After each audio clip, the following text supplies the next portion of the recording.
Merci pour ces moments, Seigneur. Je déclare que ces temps sont sous l'influence de ton esprit. Je prie, Seigneur, que tu puisses parler à travers moi afin, Seigneur, de changer, Seigneur, les cœurs de tous ceux qui écoutent. Béni soit ton Saint-Nom. Alléluia. Gloire à ton nom. Amen. Amen. Est-ce que vous pouvez vous rasseoir quelques instants à acclamer le Seigneur?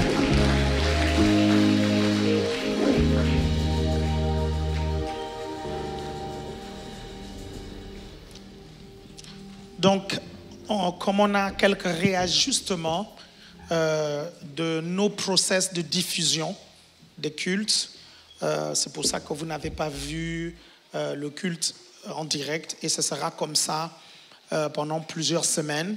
On va vous mettre quand même, on a enregistré le culte, on va vous le mettre, celui de ce matin, on va vous le mettre à disposition tout à l'heure et à chaque fois on mettra à disposition jusqu'à ce qu'on définisse des nouveaux process de diffusion. Amen.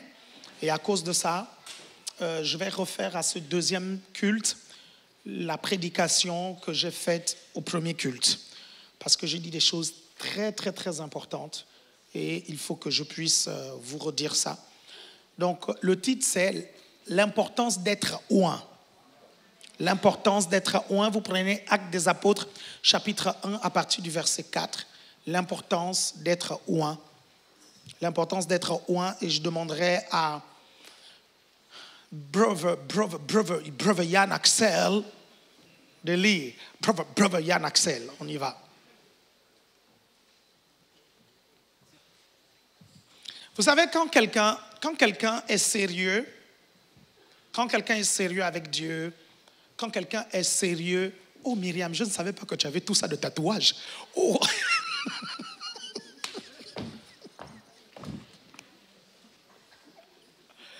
D'où Jésus. Upworld, yes. Forever you are my star. My God. Ça, c'est avant que tu ne te convertisses? Waouh.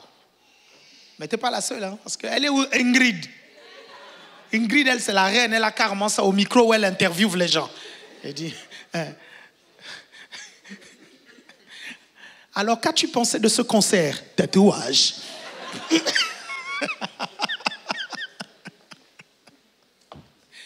Non, mais je charrie ce que j'apprécie. Elle est là, Sabrina, ta petite sœur? Elle vient au troisième culte. Ah là là. Ah, j'aime bien mes brebis. Hein? Elle, je l'aime bien, Sabrina. Quand elle arrive, apôtre, j'ai une offrande à te faire au troisième. Je dis, quel péché tu veux absoudre?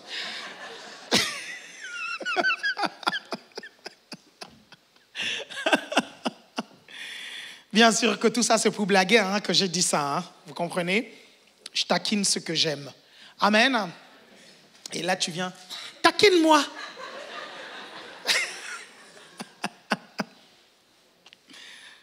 Les enfants du pasteur Isaac, en fait, j'ai donné un petit surnom à Christelle Sophia. OK? Et donc, à chaque fois, je l'appelle comme ça par ce petit surnom. Et puis, les enfants du pasteur Isaac savent que moi, je taquine les gens que j'apprécie beaucoup. Et donc, Elio arrive. C'est quoi mon surnom? Vous connaissez Elio? Vous connaissez donc pas Elio.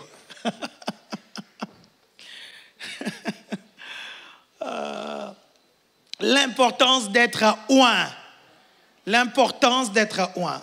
Vas-y, lis-moi le passage, Yann Axel. Actes des Apôtres, chapitre 1, verset 4. Comme il se trouvait avec eux, il leur recommanda de ne pas s'éloigner de Jérusalem. C'est ça. Mais d'attendre ce que le Père avait promis. Ce que je vous ai annoncé, leur dit-il. Car Jean avait baptisé d'eau. Voilà. Mais vous, dans peu de jours, vous serez baptisés du Saint-Esprit. Dans peu de jours, vous serez baptisés du Saint-Esprit. Pourquoi le Seigneur donne l'instruction de ne pas quitter Jérusalem, mais d'attendre la puissance d'en haut? Il y a quelques réponses qu'on doit apporter lorsqu'on lit ce passage. Pourquoi il leur dit de ne pas quitter Jérusalem? Vous pensez sincèrement que le Saint-Esprit ne serait pas descendu sur eux s'ils étaient en Espagne? Ça vous dit quelque chose? Si le Saint-Esprit descend sur vous ici en France et que le Saint-Esprit descend en même temps sur des gens aux États-Unis, en même temps sur des gens en Afrique, vous pensez sincèrement que c'était utile de rester à Jérusalem pour recevoir le Saint-Esprit? Et ça pose des véritables questions. Pourquoi il leur demande de rester à Jérusalem? Vous savez, quand vous lisez la Bible, posez-vous des questions pour comprendre. Si vous voulez évoluer, vous comprenez, tout dépend des questions que vous vous posez. Retenez ceci, entre les questions et les réponses, le plus important, ce sont les questions. Parce que si tu te poses des bonnes questions, tu auras des bonnes réponses. Très souvent, vous avez des mauvaises réponses parce que vous vous posez des mauvaises questions. L'intelligence de quelqu'un, la sagesse de quelqu'un se mesure par son questionnement. Quel type de questions? Quelle est la qualité des questions que la personne a? Moi, j'ai des gens généralement qui viennent, qui me posent des questions. Je vois que la personne est intelligente tout de suite. Il y a d'autres, quand ils te posent des questions, je vois que la personne est stupide tout de suite. Oui, parce qu'il y a des chrétiens qui sont un peu stupides, qui viennent te poser des questions totalement stupides. Il vient, il te dit, apôtre, pourquoi tu n'as pas d'alliance? Et toi et pasteur Paulette, vous n'avez pas d'alliance? Pourquoi tu poses ces questions-là en fait? Je ne comprends pas. On a 4 enfants. Tu penses qu'on les a fait comment? Ça va t'apporter quoi? Je ne comprends pas. Ça va t'apporter quoi de te poser ce genre de questions? Ça t'apporte quoi? Vous êtes là?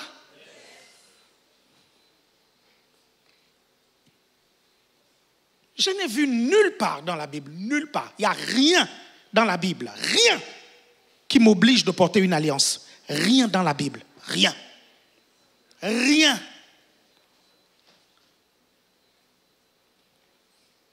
Maintenant, n'enlevez pas vos alliances, hein. Respo Stan, je ne veux pas de problème avec ta femme. Respo Yann Axel, je ne veux pas de problème. PE, pardon, je ne veux pas de problème avec maman Liliane. Quelqu'un me suit aussi. Eh frère, non, pardon, je ne veux pas de problème avec Jess. Tu comprends? Hein, le PE Jess. Garde ton alliance. Vous comprenez? Le seul endroit où on voit dans la Bible des mariés mettre des alliances, vous comprenez? L'alliance ne se met même pas au doigt. Dans la Bible, quand on voit les mariés se mettre l'alliance, il y a un passage biblique. Quand on parle d'alliance dans la Bible, ce n'est même pas au doigt. C'est au nez. Et c'est les deux qui mettent, le mari et la femme.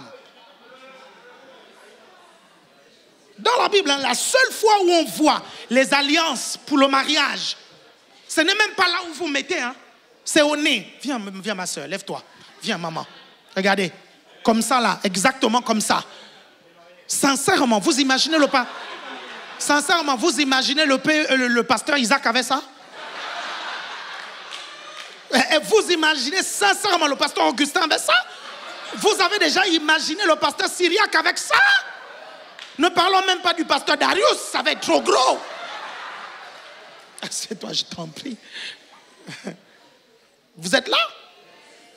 Non, ne me posez pas des questions stupides, s'il vous plaît. Lisez votre Bible. Si rien ne m'oblige, je ne mets pas. Vous êtes là? L'alliance, pour moi, c'est dans le cœur, ok? Bon, en fait, l'alliance que j'avais mise, elle était devenue trop petite. C'est la même chose pour votre mère. Son doigt a grossi.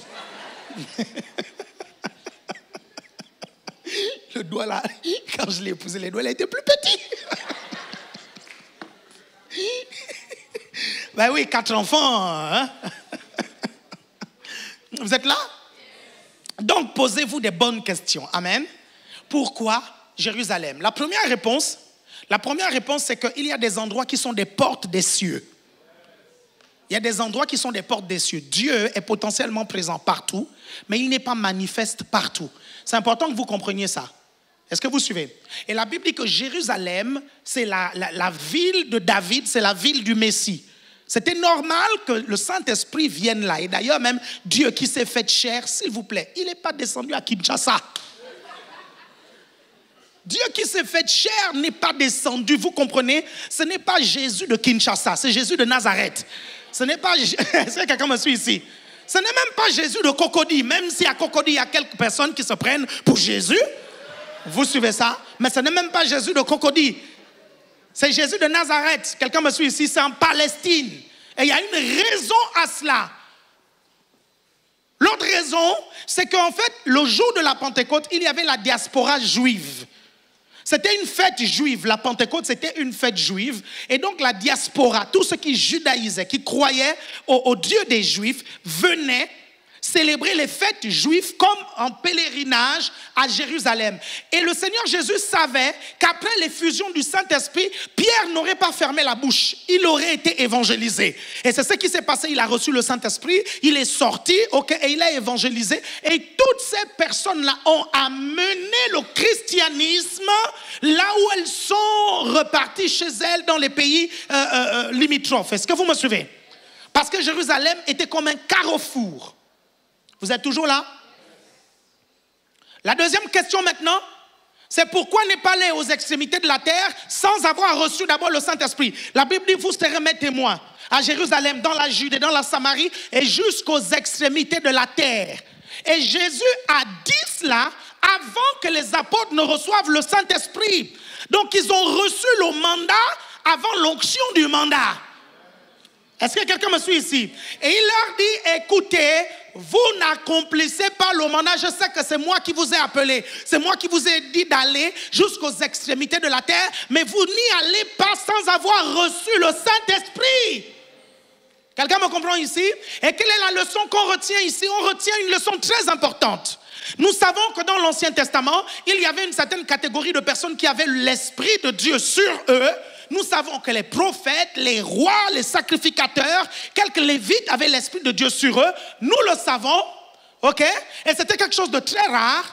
Et dans la dispensation dans laquelle nous sommes, dans les temps dans lesquels nous sommes, dans l'âge dans lequel nous sommes actuellement, la Bible dit, je répandrai de mon esprit sur toute chair, vos fils et vos filles prophétiseront, vos jeunes gens auront des visions. Chacun d'entre vous ici, ayant reçu le baptême du Saint-Esprit, vous avez reçu l'onction. Quelqu'un me suit ici? Donc maintenant, ce verset biblique-là veut dire quoi maintenant pour nous, qui avons été baptisés du Saint-Esprit? La différence ici maintenant, c'est dans le type d'onction que nous avons reçu. Jésus dit ici, tu ne commences pas ton mandat si tu n'as pas reçu l'onction par rapport à ce mandat. Jésus est en train de te dire ici que oui, tu as le Saint-Esprit. Nous avons tous le Saint-Esprit, ok? Nous avons tous l'onction, mais nous n'avons pas tous la même onction. Jésus est en train de te dire que tu peux être appelé à quelque chose, ok? Mais attends de recevoir l'équipement, attends de recevoir l'onction relative à ce mandat. Tu peux entendre Dieu te dire qu'il t'appelle au ministère prophétique, mais avant d'entrer dedans, reçois d'abord l'onction. Tu peux entendre Dieu te dire que tu es appelé au ministère pastoral, mais avant d'entrer dedans, attends l'onction. C'est ce que le Seigneur est en train de dire. Tu peux entendre Dieu te dire, il t'appelle à un ministère de guérison, mais avant d'entrer dedans, vous comprenez, attends l'onction. Regardez, il y a une différence entre le fait de prier pour les malades par la foi en la parole de Dieu parce qu'on est chrétien, d'avec le fait d'exercer tout un ministère de guérison. Et je vous parlerai du ministère de guérison dans les autres cultes si on a le temps. Tout le monde me suit ici? Vous êtes avec moi? Et c'est là où on comprend que, en fait, oui, nous avons tous reçu le Saint-Esprit, mais nous ne sommes pas appelés à faire la même chose. Nous avons différentes grâces, nous avons différentes onctions et chacun d'entre nous doit être positionné là où Dieu l'a appelé et là où Dieu lui a donné l'onction. Est-ce que vous me comprenez? Parce que c'est dangereux d'être dans son mandat sans l'onction du mandat. C'est très dangereux. Et attention, c'est aussi dangereux d'avoir l'onction du mandat et ne pas être dans le mandat. Est-ce que vous voyez la différence? Tu as le mandat, mais tu n'as pas l'onction du mandat. Tu as l'onction du mandat, mais tu n'es pas dans le mandat. C'est très dangereux. Par exemple, Moïse, il avait le mandat. Moïse savait, lorsqu'il a tué l'Égyptien, qu'il était appelé à délivrer les Juifs. C'est pour ça qu'il a tué l'Égyptien. Le problème de Moïse, c'est quoi? C'est qu'il n'avait pas l'onction liée au mandat. C'est pour ça qu'il a fui et qu'on a failli le tuer. Et on aurait pu le tuer s'il n'a pas fui. Parce que quel est le rôle de l'onction? L'onction protège celui qui la possède. Mais pour que l'onction te protège, il faut que tu sois dans le mandat lié à cette onction. Si tu es dans un mandat différent de l'onction que Dieu t'a donné, tu peux mourir. Dans ce cas, la protection de l'onction ne fonctionne pas. Pourquoi certains chrétiens meurent de manière prématurée? Certains chrétiens meurent de manière prématurée tout simplement parce que certains ne fonctionnent pas dans l'onction et le mandat lié à l'onction. Vous êtes là? Certains, en fait, sont même hors de la volonté de Dieu. Regardez, vous savez, vous pouvez être oint pour quelque chose, mais ne pas faire la chose pour laquelle vous êtes oint. Beaucoup de chrétiens dans nos églises ont reçu des grâces et des onctions. Mais ils sont là, ils chauffent les bancs. Ils ne font rien du tout. Vous ne vous rendez pas compte que vous êtes dans la volonté permissive de Dieu. Vous êtes en danger. Parce que si vous avez l'onction pour un mandat et que vous n'êtes pas dans ce mandat, c'est que vous êtes dans un autre mandat.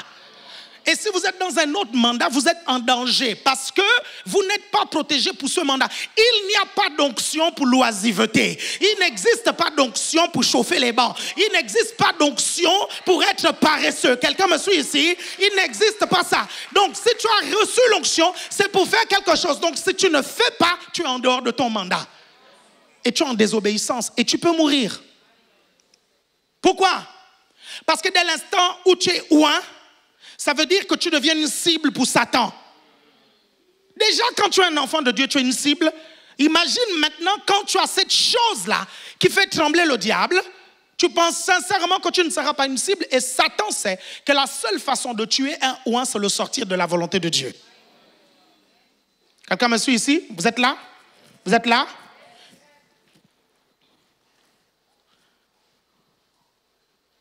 On peut reprendre l'exemple de Moïse. Pourquoi Pharaon n'a pas pu tuer Moïse? Ok, on a un premier Moïse qui tue l'Égyptien et qui fuit. Il tue l'Égyptien parce qu'il sait qu'il est appelé à délivrer les Juifs. Le problème, c'est quoi? C'est qu'il n'a pas l'onction. Donc, il fuit. Après, il rencontre Dieu et Dieu lui donne l'onction. Et il va affronter le Pharaon. Pourquoi le Pharaon n'a pas pu le tuer? Parce que le Pharaon lui-même déjà était conscient qu'il ne pouvait rien contre Moïse. Le Pharaon était un homme spirituel, pour ne pas dire un occultiste, qui voyait qu'il y avait la main de Dieu qui était sur Moïse. Moïse se présente devant le Pharaon parce qu'il sait que Pharaon ne peut pas le toucher. Et Pharaon ne peut pas le toucher. Pourquoi? Parce qu'il est dans son mandat avec l'onction du mandat. Et on ne peut pas tuer, on ne peut pas arrêter quelqu'un qui est dans son mandat avec l'onction du mandat. Quelqu'un est là? C'est pour ça que certains disent le mandat est une force. Mais le mandat est une force à condition d'être oint pour le mandat. Vous pouvez avoir un mandat parce que Dieu peut parler à tout le monde. Je t'appelle à tel ministère. Si tu rentres dedans avant le temps, tu n'auras pas l'onction pour ça. Et si tu n'as pas l'onction pour ça, la vérité, il y a des fortes chances que tu te fasses assassiner. Je dis bien, il y a des fortes chances que tu te fasses assassiner. Vous êtes là? Quelqu'un est là? Donc, l'importance d'être oint, c'est déjà être protégé dans son mandat. OK? Parce que qu'est-ce qui protège un enfant de Dieu? C'est important que vous compreniez. C'est vrai, un enfant de Dieu a la protection de Dieu déjà toute naturelle. Mais quelqu'un en plus qui est oint, un enfant de Dieu qui est oint, a encore plus de protection. Pourquoi? Parce que ceux qui sont oints sont au front. Et ne te mets jamais au front si tu n'es pas oint. Écoute-moi bien, ne viens jamais sur cette estrade-là prêcher si tu n'es pas oint. Ne viens jamais sur cette estrade-là diriger la louange si tu n'es pas oint. Parce que l'onction est une protection. Et quand tu te mets là, tu es au front et tu es une cible pour Satan. C'est pour ça qu'il dit ne quittez pas Jérusalem sans avoir reçu la puissance d'en haut. Vous êtes là?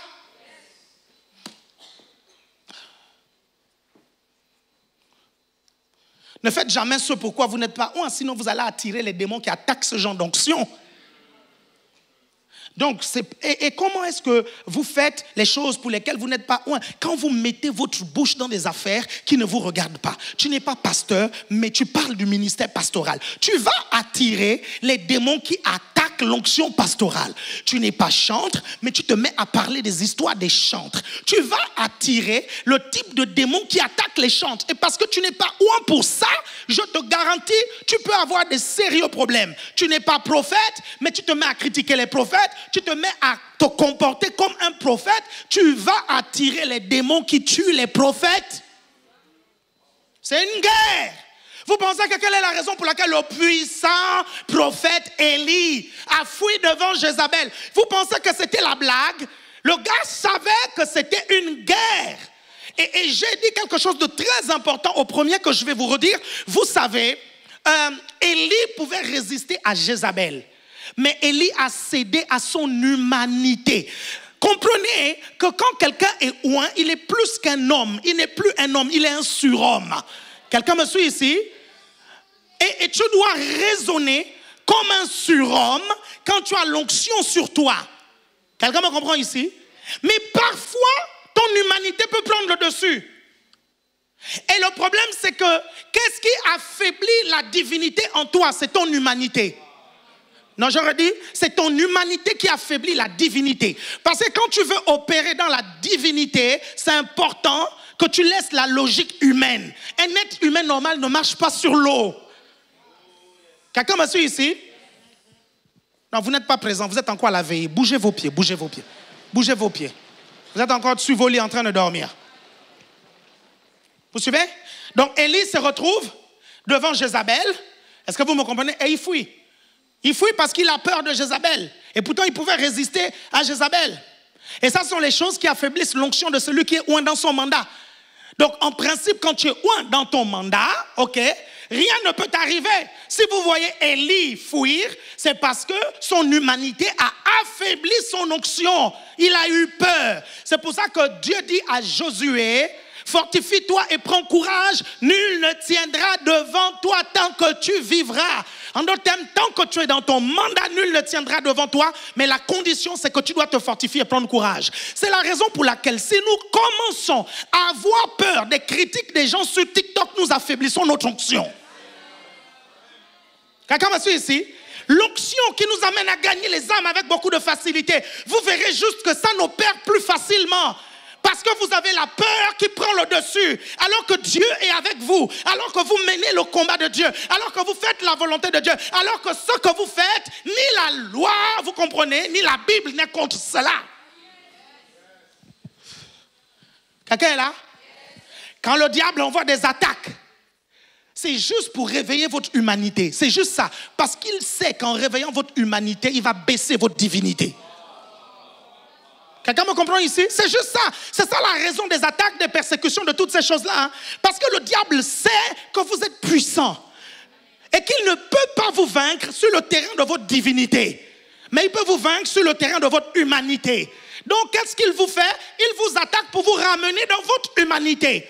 Tu commences à avoir peur comme tout le monde a peur. Vous me voyez continuer à prêcher le message que Dieu m'a demandé de prêcher. Je ne veux pas de problème avec Dieu et je ne veux pas que mon onction s'étiole. J'ai trop de choses à faire ici sur la terre. Quelqu'un me suit. Et il faut que mon onction fonctionne correctement pour faire ce que Dieu m'a demandé de faire. Ce n'est pas un homme à qui je rendrai des comptes. Je rendrai des comptes à Dieu. Dieu t'a oint pour ton GR et pour ton réseau. Si tu ne veux plus inviter les gens à cause des persécutions, tu affaiblis ton onction. Si tu ne veux plus faire la promotion de ton GR, de ton église, pour attirer les âmes vers Jésus, tu affaiblis ton onction. Tu vas être comme Élie.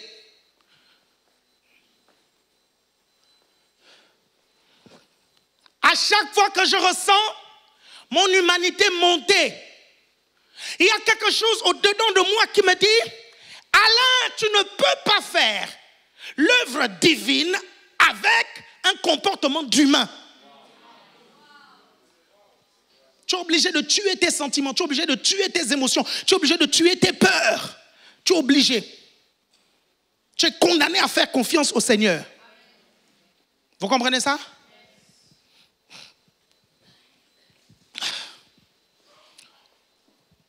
Donc l'onction est une protection pour celui qui la porte. Ok. Je disais que Élie a fui parce qu'il savait que c'était une véritable guerre. Jézabel voulait le tuer. Ok. Et la Bible dit quoi de Jean-Baptiste? La Bible dit que Jean-Baptiste avait l'esprit d'Élie sur lui, n'est-ce pas? C'est-à-dire l'onction d'Élie sur lui, n'est-ce pas? Ok, pourquoi faire revenir cette onction-là si Élie avait terminé la mission? Vous comprenez? Ça veut dire qu'Élie n'avait pas terminé la mission. Mais vous avez remarqué, est-ce que vous avez remarqué que ce qui cause des problèmes dans le ministère d'Élie, c'est une femme, et celle qui cause des problèmes dans le ministère de Jean-Baptiste, c'est aussi une femme? Parce que ces deux femmes-là, c'est le même type de démon qui les habitait et c'est le même type d'esprit qui attaque les prophètes révivalistes. Est-ce que vous me suivez? Et ça avait quelque chose à voir avec l'occultisme. Quelqu'un me comprend ici? Pourquoi? Parce que la Bible nous dit que la fille d'Hérodiade va venir danser. Et quand elle va venir danser, le roi va dire, demande-moi tout ce que tu veux, même la moitié de mon royaume, je vais te donner. Ok? Et la fille d'Hérodiade va demander à sa mère un conseil. Et la maman sorcière, comme elle est dite sorcière, elle va dire à la fille de demander la tête de Jean-Baptiste. Et la Bible dit que Hérode va demander à ce qu'on coupe la tête de Jean-Baptiste. Est-ce qu'une petite fille qui à peine dans l'adolescence, vous trouvez ça normal que sans stress, sans crainte, elle vient avec la tête d'un être humain comme ça là et elle donne à sa mère? Vous trouvez ça normal? La fille là, la maman l'avait initiée aussi à la sorcellerie. Vous comprenez? Donc les esprits qui s'attaquaient à Jean-Baptiste, c'était des esprits sataniques de sorcellerie. On va lire, vous allez voir. Est-ce que tu peux trouver le passage? Vous êtes là? Bouge tes pieds, bouge tes pieds, bouge tes pieds, bouge tes pieds. Ok, on va lire et vous allez voir. Extraordinaire, on y va. Marc chapitre 6, verset 14.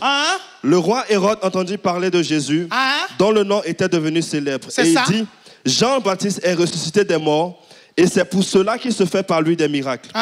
D'autres disaient, c'est Élie, et d'autres disaient, c'est un prophète comme l'un des prophètes. Mais Hérode, apprenant cela, disait, ce Jean que j'ai fait décapiter, c'est lui qui est ressuscité. Car Hérode lui-même avait fait arrêter Jean et l'avait fait lier en prison, car à cause d'Hérodias, femme de Philippe, son frère, parce qu'il l'avait épousé. Vous voyez? Vas-y, vas-y. Et qu'est-ce qu'il disait? Et que Jean lui disait, il ne t'est pas permis d'avoir pour femme la femme de ton frère. Est-ce que vous voyez? Ça, les problèmes de Jean-Baptiste ont commencé là. Ok? Jean était loin pour parler au peuple et non au roi. Vous suivez? C'est pas parce que tu es un prophète que tu peux parler à tout le monde. Même dans le ministère prophétique, il y a des spécificités. Il y a des prophètes qui parlent au peuple, il y a des prophètes qui parlent au roi. Et si tu es un prophète des rois, tu parles au peuple, le peuple va te tuer. Si tu es un prophète du peuple, tu parles au roi, les rois vont te tuer. Parce que tu n'as pas l'onction nécessaire. Il y en a qui parlent aux deux. Samuel, par exemple, avait les deux. Mais Nathan parlait au roi. Il ne pouvait pas parler au prophète. Et Jean-Baptiste, il ne devait pas parler au peuple. Mais Jean-Baptiste était un prophète pour le peuple. Est-ce que tu peux me montrer le passage, s'il te plaît, qu'on a vu tout à l'heure au premier culte? Il avait peur du peuple, tout ça. On y va. Vous allez voir. Regardez.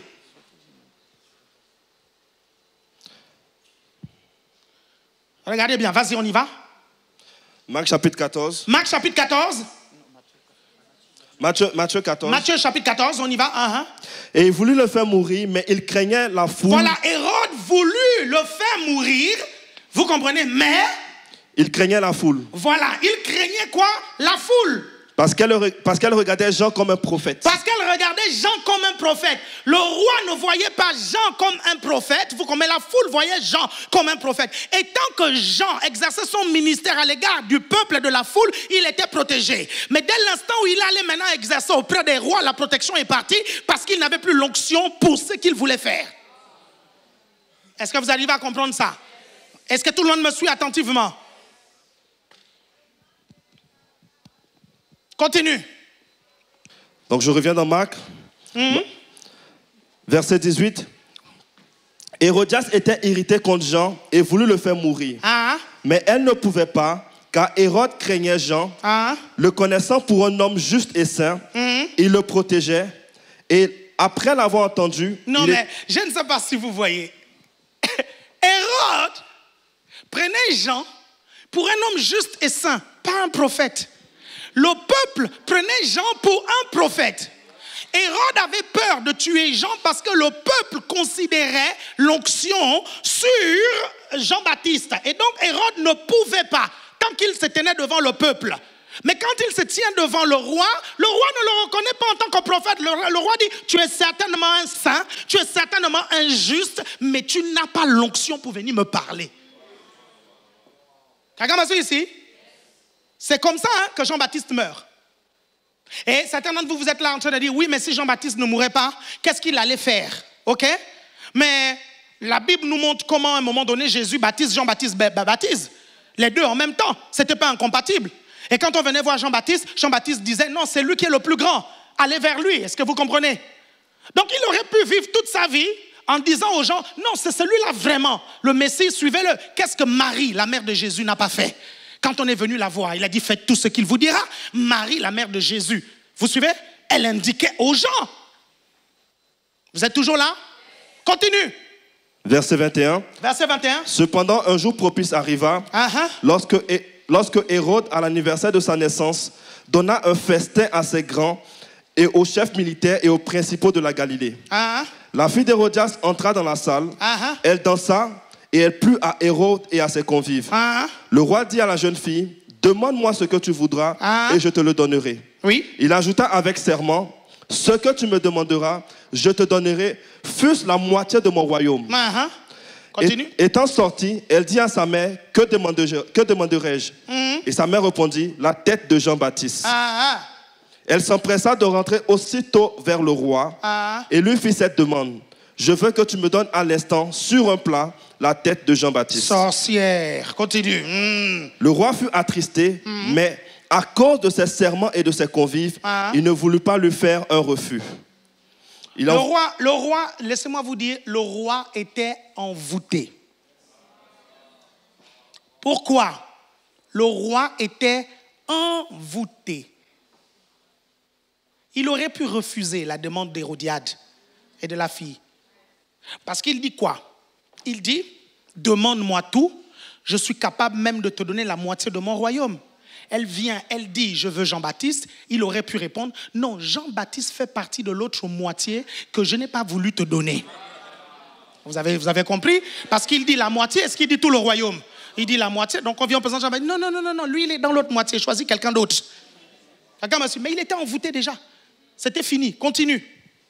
Au verset 26, le roi fut attristé, mais à cause de ses serments et de ses convives, il ne voulut pas lui faire un refus. Il envoya sur le champ un garde avec l'ordre d'apporter la tête de Jean-Baptiste.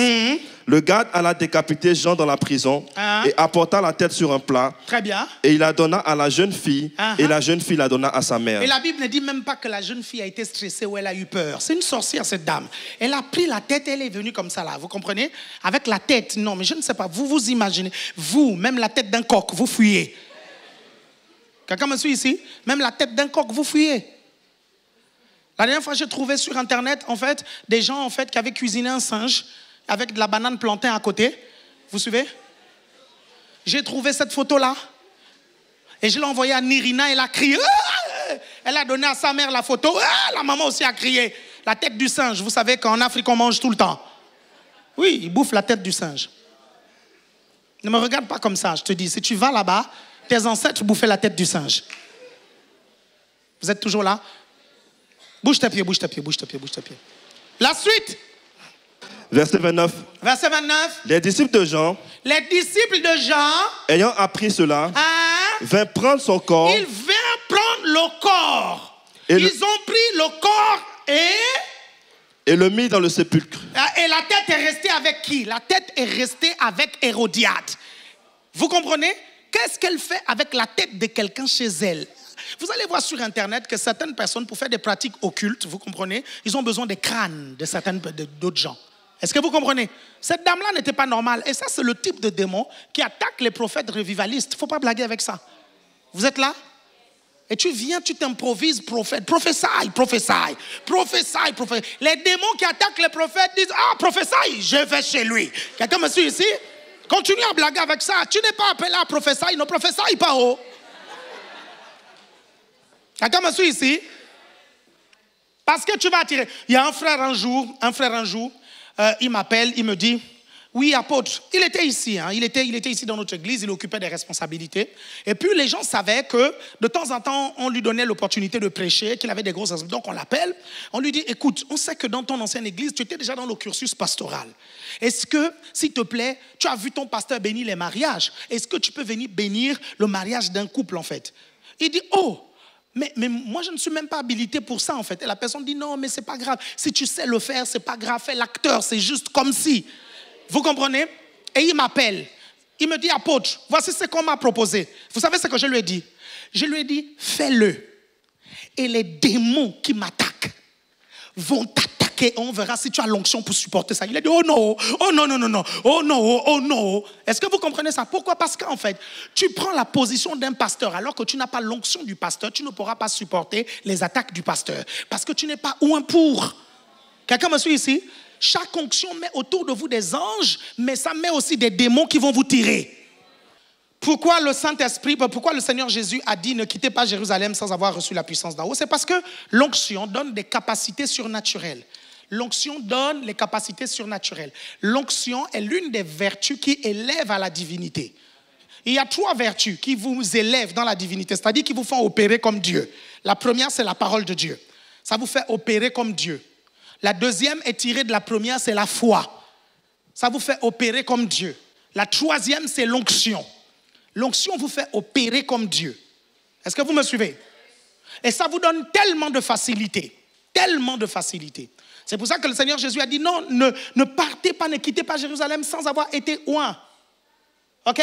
Et les disciples qui galéraient à chasser les démons, ils se retrouvent maintenant à lever les paralytiques. Pierre se retrouve là tout seul, devant la porte appelée la Belle, il voit un paralytique. Il dit, je n'ai ni or ni argent à te donner, mais ce que j'ai, je te le donne. Non, Jésus, lève-toi et marche. Le paralytique se lève et il se met à marcher. Vous comprenez? Cette fois-ci, Jésus n'est plus là pour les engueuler, pour leur dire race incrédule et perverse. Vous comprenez? Parce que là, ils avaient l'équipement. Est-ce que quelqu'un me suit ici? Regardez, il y a quelque chose que vous devez retenir. Vous savez, fonctionner par la foi et fonctionner dans l'onction, c'est 2 choses différentes. Bien sûr que quand tu utilises les 2, tu es fumant, mais tu peux utiliser l'un sans l'autre et l'autre sans... Vous comprenez ça? Tu peux fonctionner dans la foi. Est-ce que vous suivez? Et fonctionner dans l'onction. Quand tu fonctionnes dans ton onction, tu n'as pas besoin de forcer. Ça vient tout seul. Vous me comprenez? Et Jésus savait ça. C'est pour ça qu'il a demandé d'atteindre cette puissance. Quelqu'un me suit ici? Amen.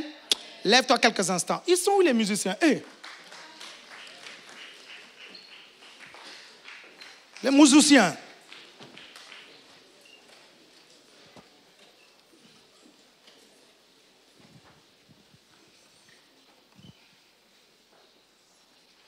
Alléluia. Dites après moi, Seigneur, je déclare que je suis oint de façon spéciale. Je suis oint pour le mandat. Je me tiens dans le mandat. Seigneur, tu m'as appelé à gagner des âmes et à les entretenir. J'ai l'onction pour ça.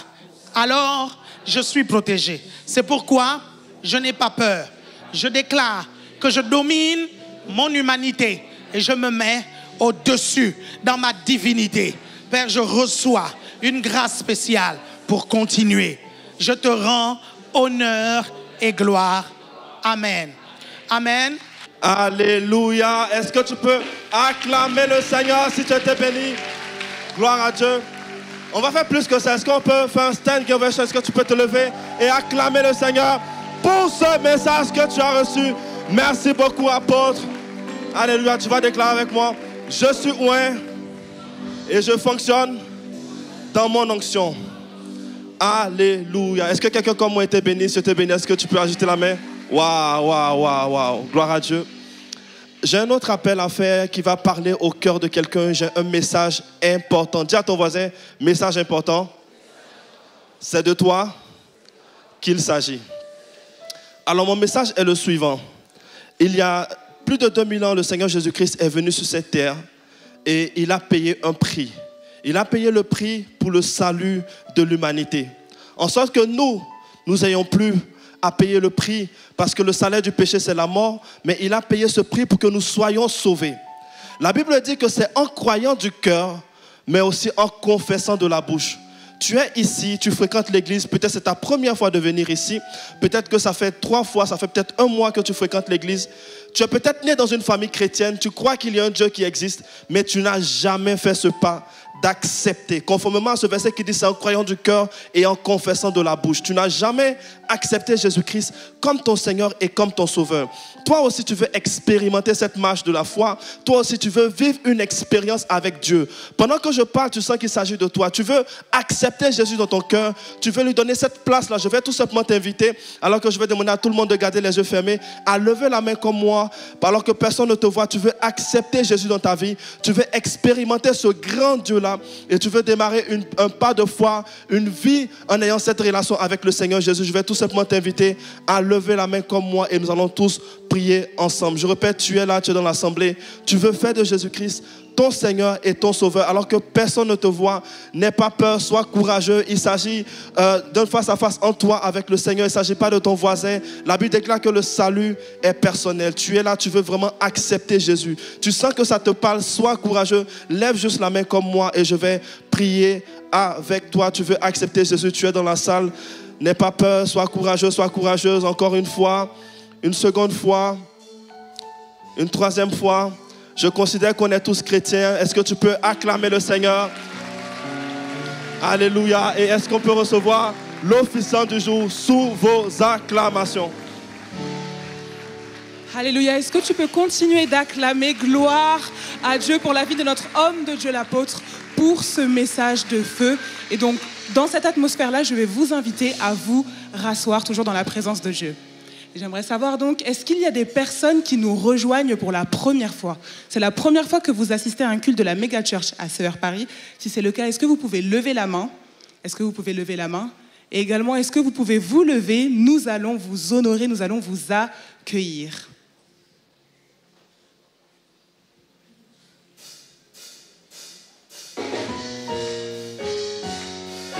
Nous te souhaitons, nous souhaitons la bienvenue parmi nous, mon frère, ma soeur, chantons tous ensemble pour ton accueil. Bienvenue, bienvenue à la Mega Church, à CER.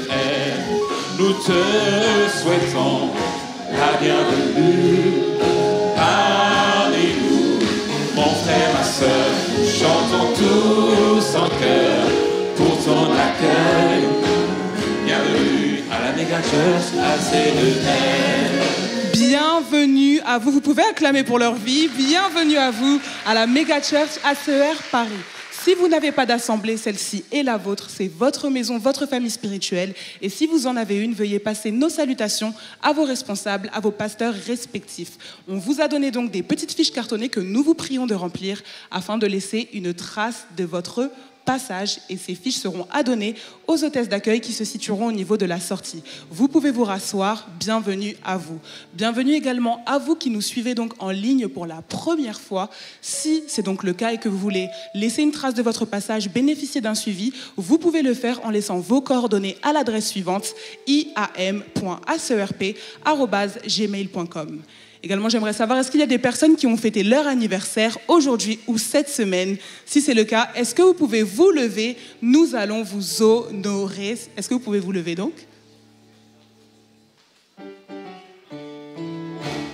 Joyeux anniversaire, joyeux anniversaire, joyeux anniversaire, joyeux anniversaire.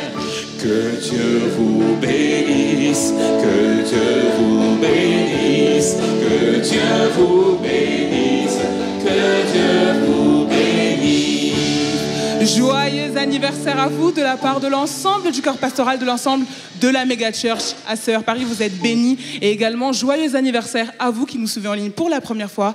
Et j'aimerais que vous m'aidiez à souhaiter un joyeux anniversaire, premièrement, à la sœur Gina Selbonne, responsable du pôle médical, qui a donc fêté son anniversaire ce mercredi 28 août. Merci pour ton service dans la maison de Dieu. Et également, aidez-moi à souhaiter un très joyeux anniversaire à notre pasteur, le pasteur Augustin Dadje, alléluia, gloire à Dieu, qui est également responsable de l'IBA, l'Institut biblique l'Institut biblique ACER, qui a également fêté son anniversaire le 28 août. Nous t'aimons, pasteur. Merci pour ton service, merci pour ton amour, merci pour ton encadrement. Nous allons donc passer aux annonces spéciales, et dites avec moi, annonces spéciales. Premièrement, nous tenons à véritablement remercier et honorer la vie de nos parents spirituels. On peut acclamer l'apôtre Alain Patrick Sengue et le pasteur Paulette pour ce mois d'août où nous avons été conduits dans des temps puissants de jeûne et de prière, et nous avons clôturé avec une veillée incroyable. Qui était présent à la veillée? Qui a passé une veillée de feu? Alléluia, nous croyons véritablement que nous sommes passés à une autre dimension dans nos vies et dans notre ministère. Et également, nous souhaitons remercier toutes les personnes qui ont servi à cette veillée, qui ont permis de rendre cette veillée exceptionnelle. Est-ce qu'on peut acclamer pour vos vies, vous qui avez servi à cette veillée exceptionnelle? Alléluia, gloire à Dieu. Nous nous retrouvons également donc le jeudi 5 septembre, donc ce jeudi à 20h, pour notre grand live avec notre homme de Dieu, l'apôtre. On peut acclamer un grand live sur le thème de diviser pour mieux hériter. Comme d'habitude, vous avez la possibilité d'y assister en physique, ici à la Méga Church. Donc tout simplement, soyez à l'affût sur vos forums respectifs.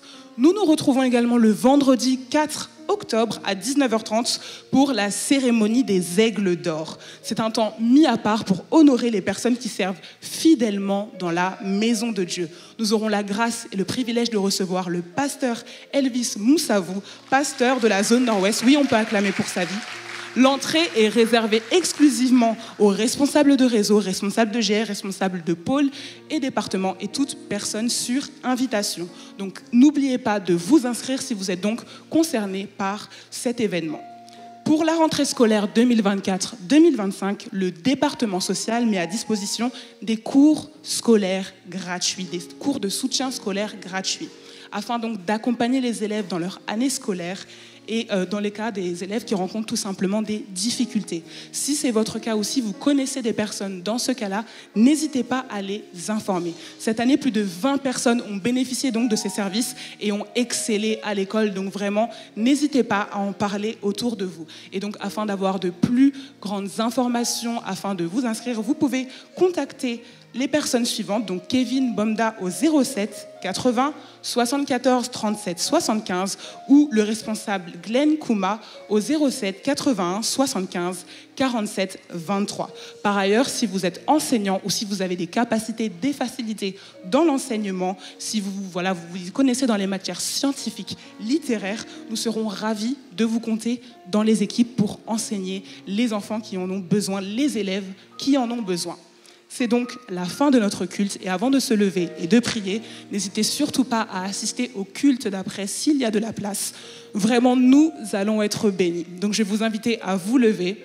Nous allons clôturer ce culte dans la prière. Alléluia, je vais vous inviter donc à fermer les yeux, à incliner vos têtes. Alléluia, merci mon Père et mon Dieu pour ces temps que nous avons passés dans ta parole, pour ces temps que nous avons passés dans ta présence. Nous déclarons que nous sommes loin pour la mission à laquelle tu nous as assignés, pour la vision que tu as pour nos vies. Nous déclarons, oh Dieu, que nous ne laissons pas notre humanité étioler l'onction, mais que nous excellons véritablement dans le plan que tu as pour nous. Et nous déclarons que l'amour de Dieu le Père, que la grâce du Seigneur Jésus-Christ et que la communion du Saint-Esprit est notre partage. Et le peuple de Dieu dit... Alléluia, amen. Notre chaîne Évangile TV est disponible sur Free sur le canal 248. Plongez dans un univers captivant avec des contenus inédits, des émissions palpitantes et bien plus encore. Branchez-vous sur Free et connectez-vous à l'univers de la foi via votre Freebox ou l'application Oki by Free disponible sur tous vos supports.